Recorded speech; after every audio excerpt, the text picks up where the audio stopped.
பொழுதுபோக்கு கிரிக்கெட் பார்க்குறவனுக்கு இந்த மேட்ச் சுத்தமாக பிடிக்காது. பொழுதுனைக்கு கிரிக்கெட் பார்க்குறான் பாரு, அவனுக்குலாம் இந்த மேட்ச் ரொம்ப பிடிக்கும். நெத்தில என்னடா பட்ட அப்படின்னு கேட்குறீங்களா?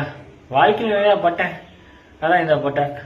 சரி, டாடா ஐபிஎல் வழங்கும் match number 5 LSG versus DC. Toss போட ஹீரோ ரிசர்வ் பண்ணிட்டும் வில்லம் அஸ்கர் பட்டேல் உள்ள வந்தாங்க. டாஸை வின் பண்ணி வழக்கம் போல தான் வில்லன் நாங்கள் பவுலிங் போறேன்னு சொன்னான். எதுக்கு இந்த ரிசர்வ் பண்ணதுக்கு தேவையில்லாத வேலை, நான் ஹீரோஸத்தை காட்டுறேன்னு சொல்லி ஓப்பனிங் வந்தான். போன சீசன்லாம் மிச்சில் மாசம் ஆடமாக தான் ஓப்பனிங் வாங்கினாங்க. இந்த மேட்ச் என்னமோ ஹீரோ ரிசர்வ் பண்ணிட்டு ஓப்பனிங் வாங்கினாரு.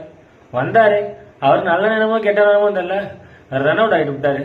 அந்த ரன் அவுட்டு வாழ்க்கையில எவனுமே ஆகக்கூடாது, அப்படிப்பட்ட ரன் அவுட்டு. அதுக்கப்புறம் என்ன, அடுத்து ஒன்றொன்று மார்க்ரம் வந்தார் சென்றார். அப்புறம் நிக்கோலஸ் புரானுக்கு லுங்கி இங்கிடி போட்ட பால் அப்படி ஒண்ணுமே புரியல. அந்த வேலுக்கு போல்ட் ஆகிட்டு போயிட்டான். ஒரு சைடு இந்த மிச்சில் மாஸ் மட்டும் அடிச்சுக்கிட்டே இருந்தான். 30 ரன்கள் அடிச்சதுக்கு அப்புறம் போதும்டா சாமி, நானும் போயிட்டு கொஞ்ச நேரம் உட்காறேன் அப்படின்னு சொல்லி அவனும் போய் உட்காந்துட்டான். அப்புறம் அப்துல் சமத்துங்கிறவன் மூச்சை போட்டு